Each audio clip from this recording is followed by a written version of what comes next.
Hey everybody, we're gonna do something totally different today. Now, I don't know about you, but sometimes I get like kind of bored when I'm playing the same thing over and over again, and I get stuck in a rut. Here's a piece. They say this was written sometime between 1802 and 1817. It's Niccolo Paganini, and this is his Caprice number 24.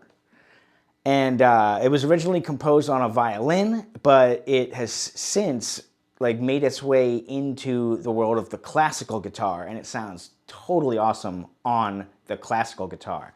Now, this is a piece that I actually started to learn this a long time ago, back in around 2010-ish.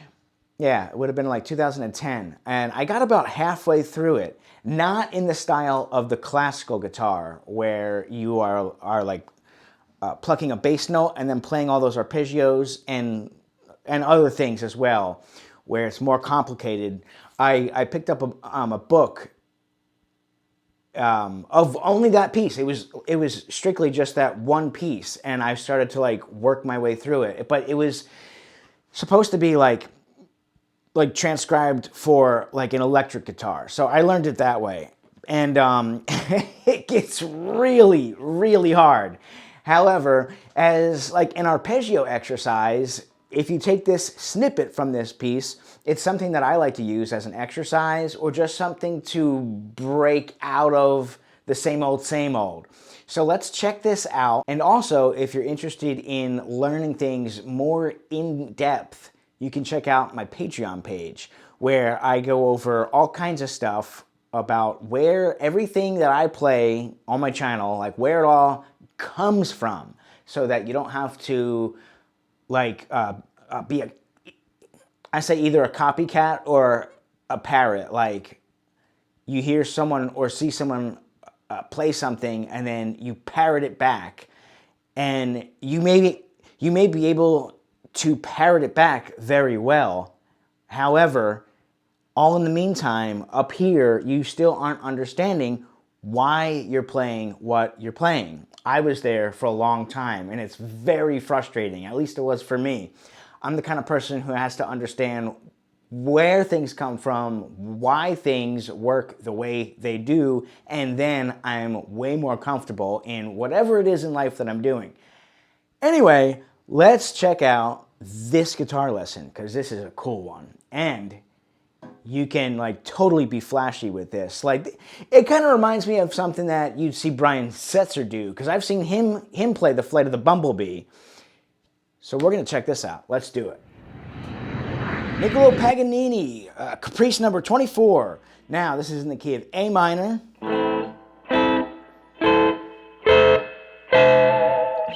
And from this snippet of the tune, it is just a string of arpeggios. Now, arpeggios, it just means that it's all the notes that are making up a chord, okay? So when we start here,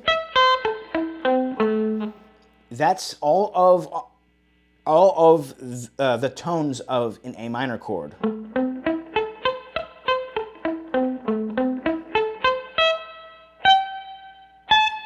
Well, without the flat 7 in there.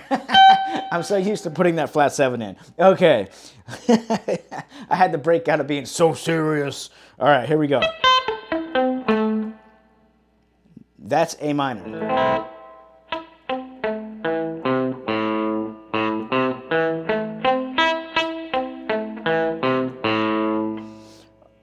So slow down, that's like fret 12 over to fret 8. And it's only 3 notes. It's A, C, and E.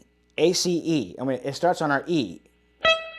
So we have E, C, and an A.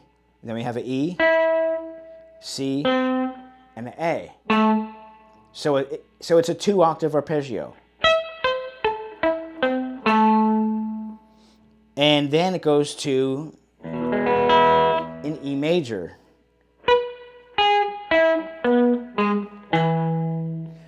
Now this E major here is, so we have an E, a G sharp, and a B as in boy.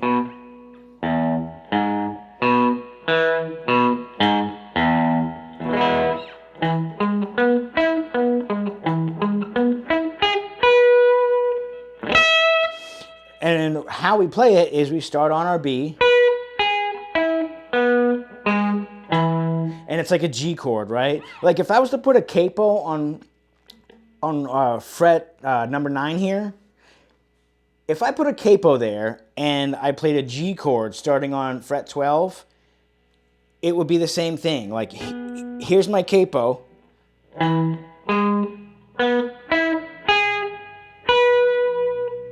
Right? It would be like holding a G chord, but like pushing down on fret 3 of string 2. So we got.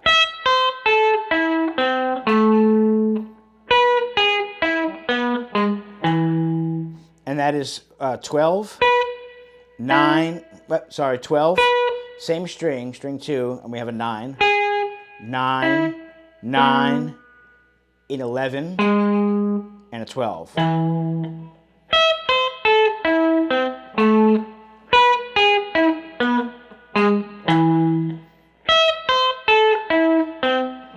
Same thing. Then we have an E and an E.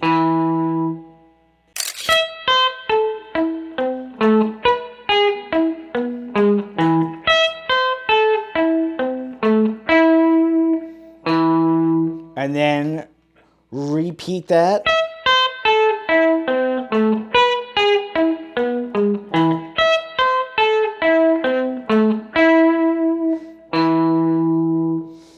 The tricky part there is jumping.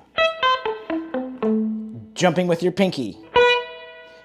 Because you have to jump from the A string fret 12 up to the string 2 of fret 12.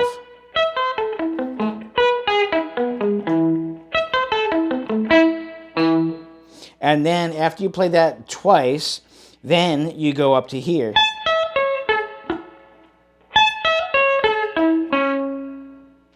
And that's an A, it's A major. So here with our A major,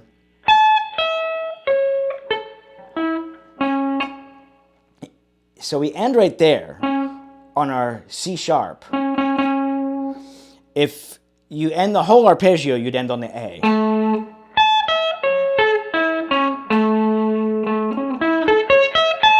And what it is it's like you're playing a power chord, you know, but like a major. And then here's your high A. And then here's your C sharp that you have to omit when you play a chord because you're already playing an A on the same string, but like you could play the C sharp. So here we have our A major. And then a minor chord, it's a D as in dog. And then, so if we back up just a hair, for the A major, it's fret 17, and then 12, and then 14s,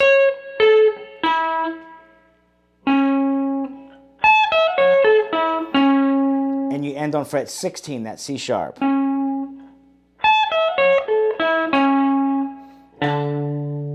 Here's the D as in dog. And we're going to skip its minor third. Usually, when you play this whole arpeggio, you would go like this.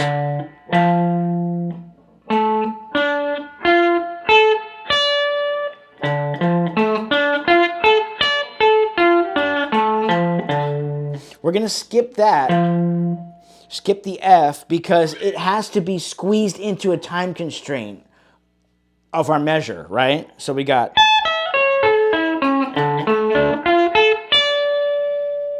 So we have the A major, a D minor, and I'm sweep picking all this. And for the minor chord, our D minor, it's going to be fret 10, and then 12, 12 again, and then 10, 10, 10. And you roll that so they don't like ring out together.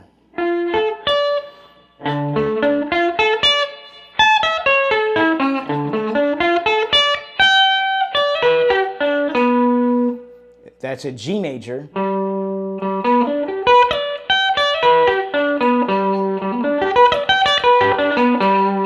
Although we're not going to end it on our G, we're going to end it on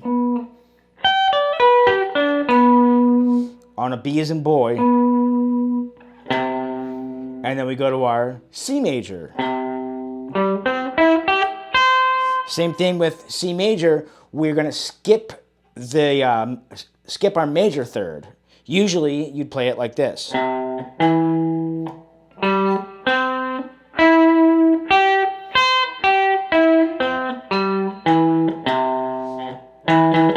We're going to skip this note. So we're just going to go. So all it is a power chord, or sorry, it's a major bar chord. It's exactly a bar chord.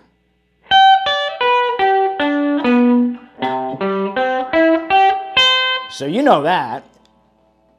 Everybody knows a bar chord. So starting from the very top with our A minor.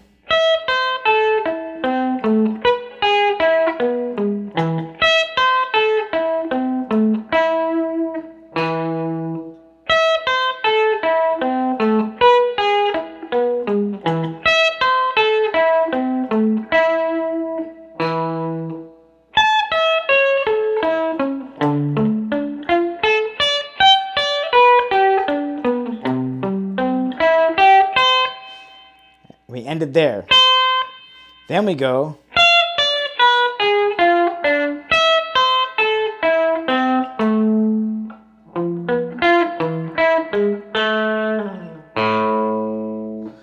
What is that?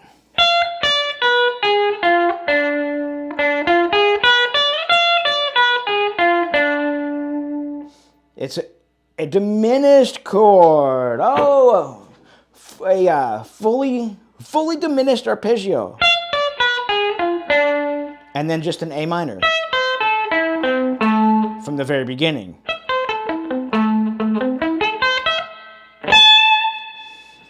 How do you play a diminished arpeggio?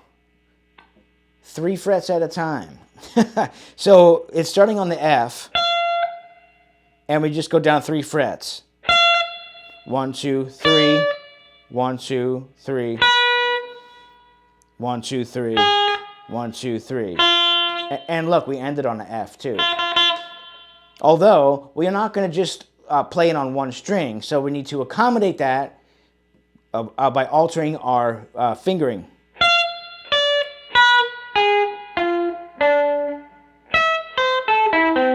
So how I do it, and there is like more than one way to play all of this. So all of this is how I like to play it.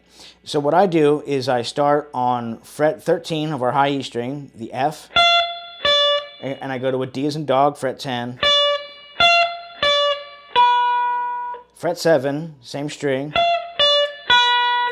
So I slide my pinky down, and then I grab with my pointer finger, and then I grab fret 9 of our B string,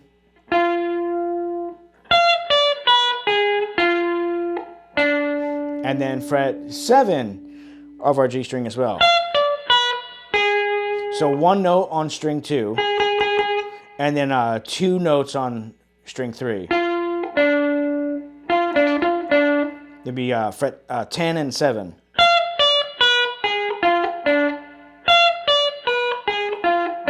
And then so that takes care of that chord, and then we jump up to the A minor again.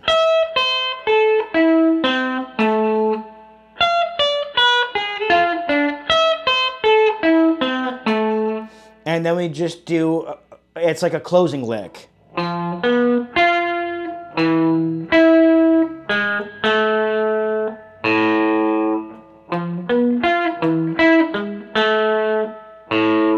So this is just tritones. And, you know, Mick Mars did this for Livewire, Motley Crue. He did it across all 6 strings, though. So what it is you're just going to grab fret 8 of your A string, and on our next string is fret number 9. On our next string is fret number 10. So you have an 8, a 9, and a 10. And then we go on our A string, fret 7, and we play its octave. That's an E and an E. And then we just go. We go into our A. Our A is here. Because remember, our song's in the key of A minor. So we're approaching it from a half step under it. So it would kind of imply an A harmonic minor. Whoops.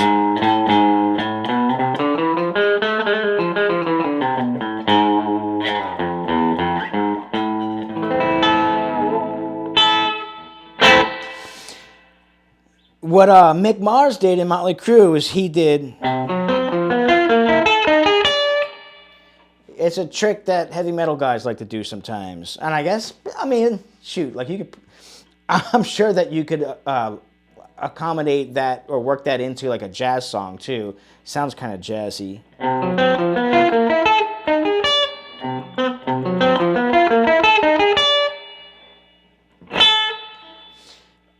So where did we leave off at? We went... Whoops.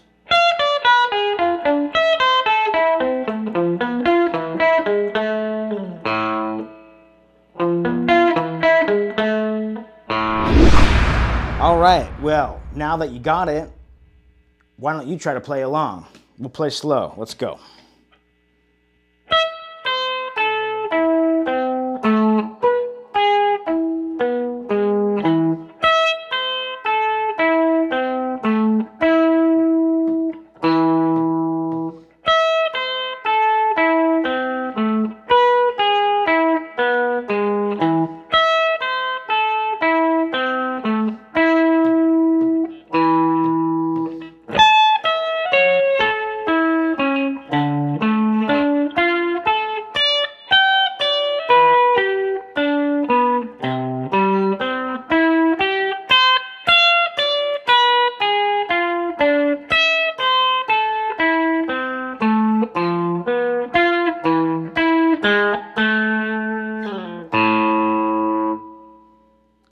You did it!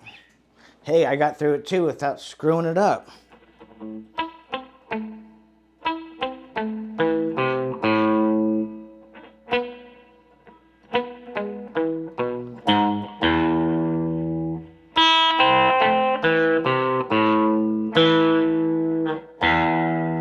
You could do that.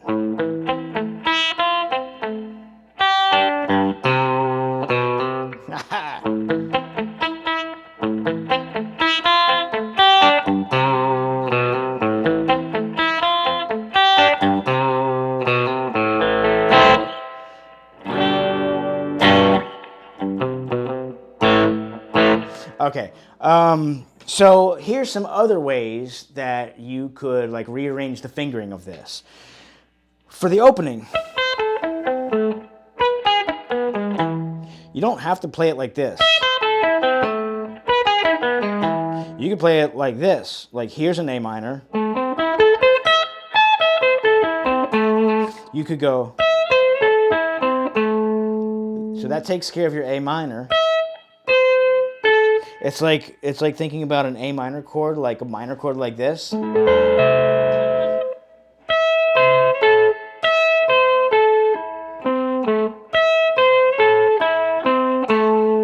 you got to do the E major chord, starting on a B as in boy,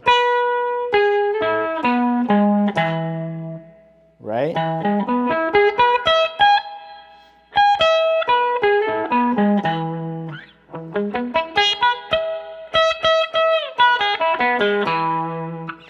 There's all kinds of ways that you could play this.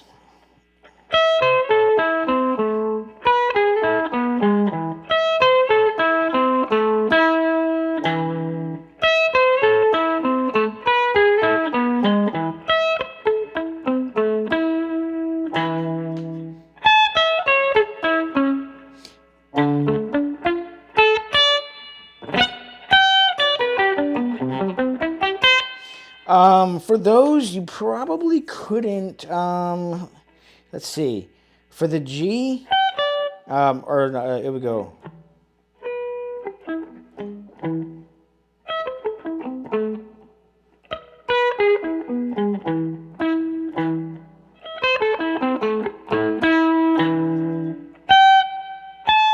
Oh yeah, it goes to the A major.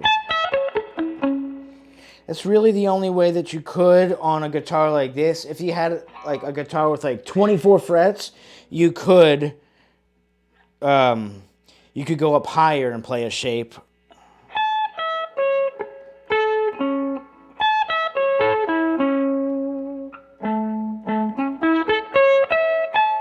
I mean, I guess you could go like a G major shape. Like if I was to put a capo on fret 14 and play like a G major chord.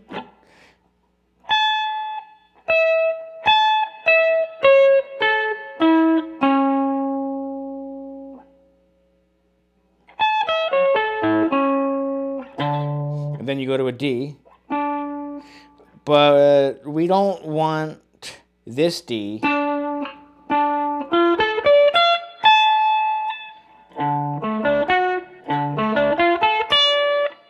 And we got to end on a higher D.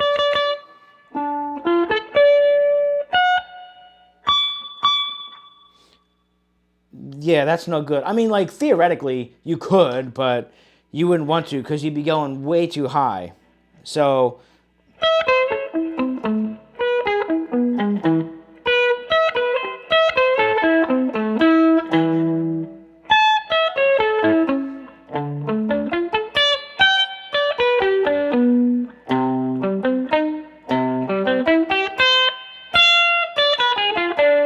for this one, for the diminished chord, you could do that a few different ways.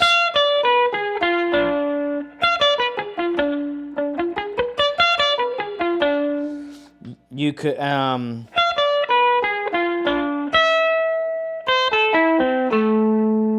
although it might be harder to jump into the A minor chord that comes after it, right? Because you would have to go.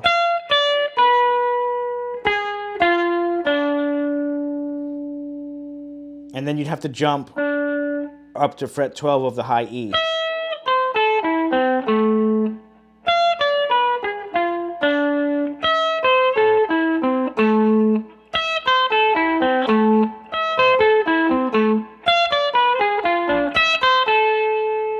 Yeah, you could do that. You could.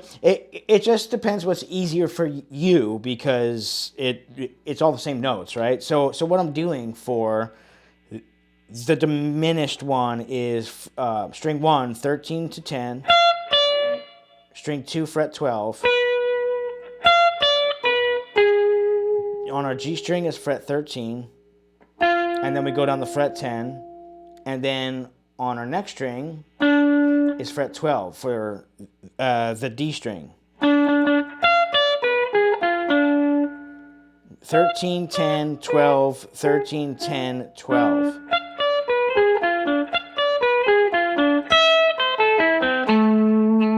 And that's just the A minor like we had been playing already.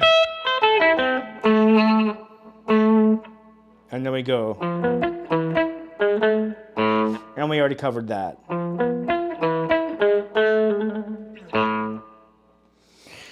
That's it. Let's see what we got.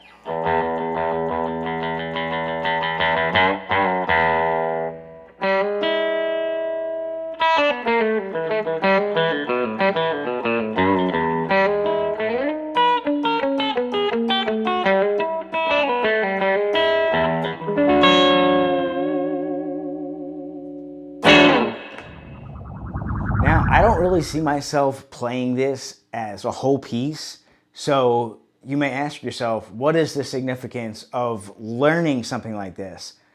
It just sounds amazing. For one, it sounds awesome. And if you want to be flashy in certain situations, it's cool to do that.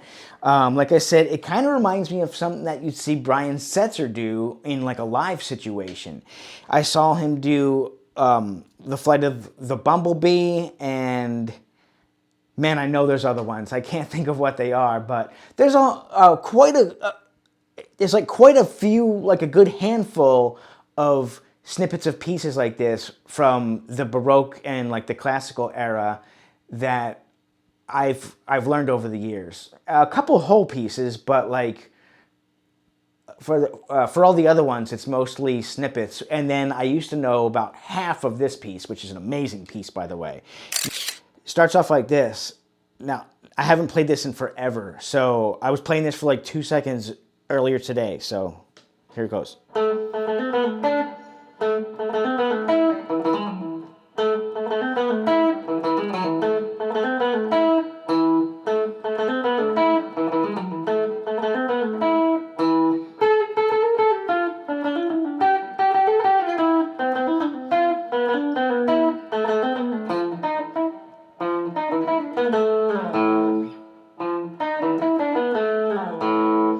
And I forget so much more.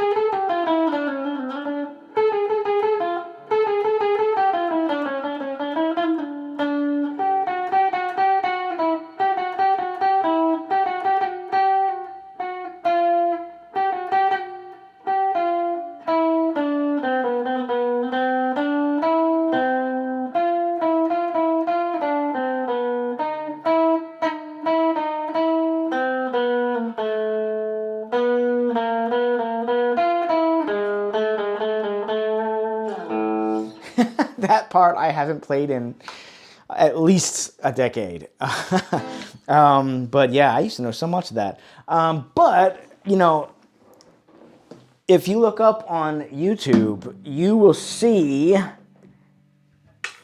some really good videos of people playing it on one of these.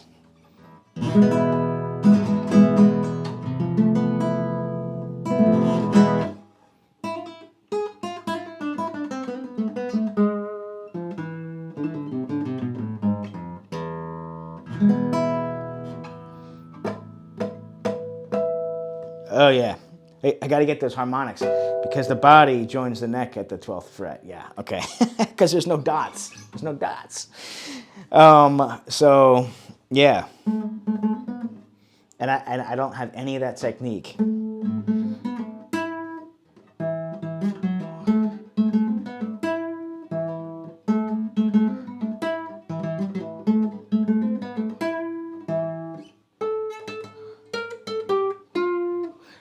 Okay, we're gonna stop right there.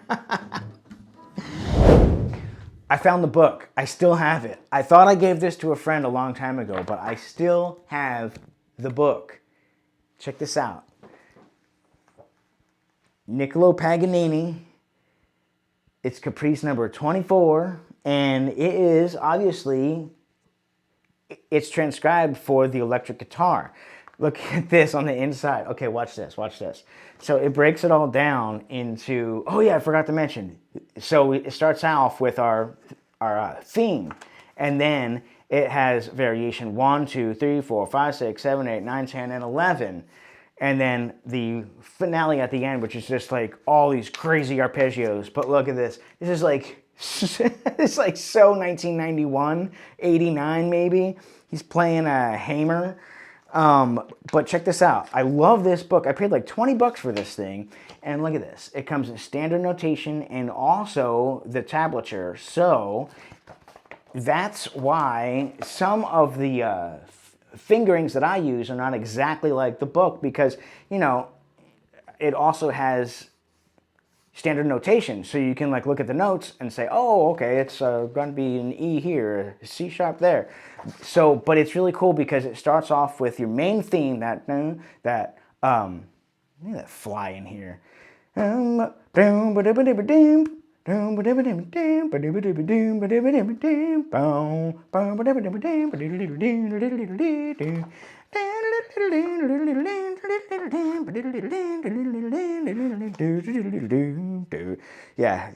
that's me trying to sing. But check it out.